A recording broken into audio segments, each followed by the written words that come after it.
Hey guys, Wisconsin Trapper here once again, over by my sister's lake, and I decided to try some muskrat trapping, and I ended up getting about 5, well I did get 5 rats out of one hole. Let's see, it dried up for about 6 days now, so I decided to pull the traps and go along the bank and look for some more spots. Right over there, can't really see it too good, but right over there's a couple boats and boat landing, and that's where I got those rats, about 50 yards away, 45 yards away.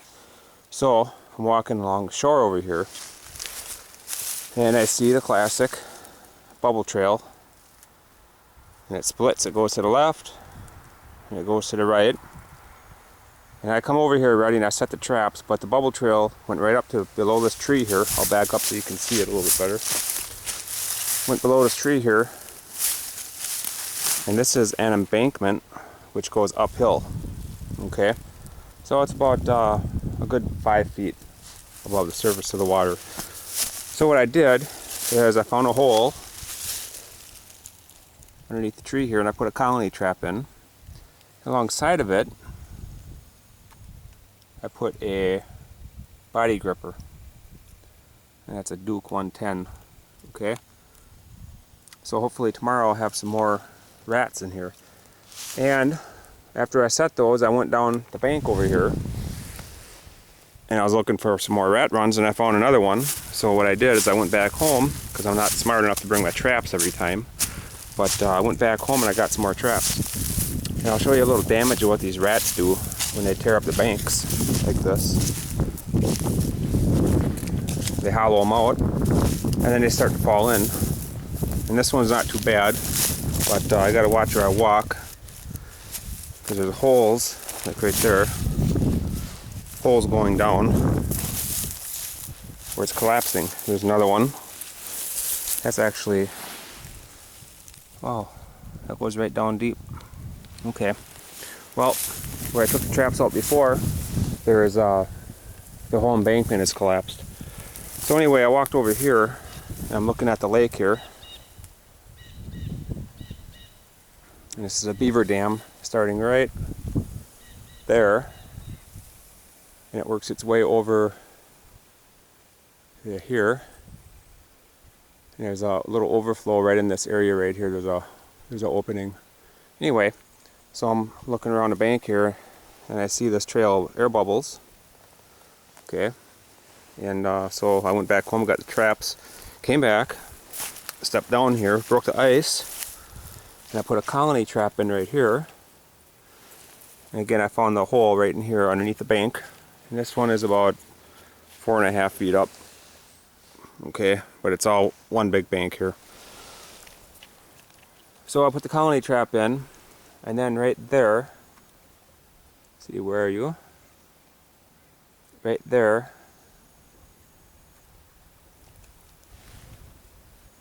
Right there you can see a bridger. 150, I think it is. Another bridger 150. And another bridger 150.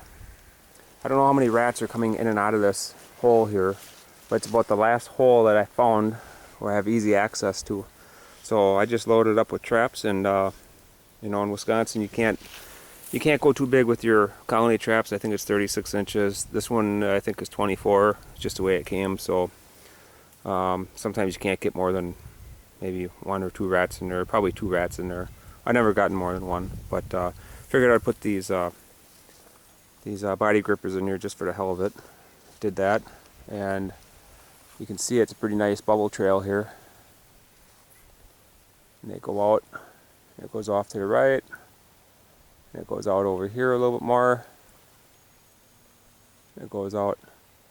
So I'm hoping that I get some rats in here tomorrow. Right now I got 41 rats, 1 on the river, 5 off this lake here, and then 35 on another lake.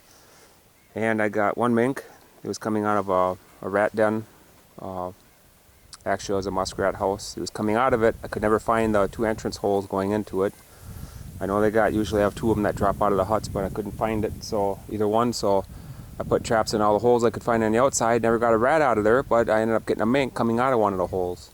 So now it's a big buck mink, pastel. He boarded out at 22.5 to the base of the tail, which I thought was a pretty nice mink. And I picked up another fox, so I'm up to 2 fox for the year. I got 10 coon, 1 I let go, 1 mink, and 41 rats. So that's not too bad for a few weeks of fun. And at this point, I have everything that I invested in the traps. I have them all paid for with the fur based upon last year's NAFA prices.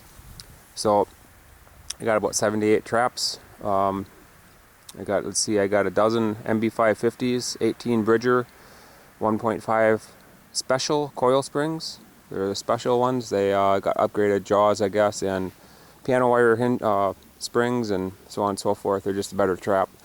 And I got, I got a couple dozen Duke 110s, and I got, I got 18 of the Bridger 150 body grippers, which I think are excellent traps. If anybody's looking at getting traps, they're just a few more dollars than the 110s, but they're bigger jaws on them, and they are an excellent trap. The springs on them are spring steel. The Dukes are not. There's an absolute difference between the two. It's easy to tell. It's very strong springs on a Bridger. It's not required for muskrat, but if you want to use them for fisher or something like that, they're going to hold, that's for sure. So I can't get over here.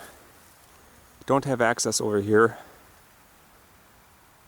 We're over there, and it looks pretty low. I don't see any muskrat huts. I was out here, I went around this entire lake a couple weeks ago, and I could not find one muskrat hut at all anywhere in that marsh, all the way across,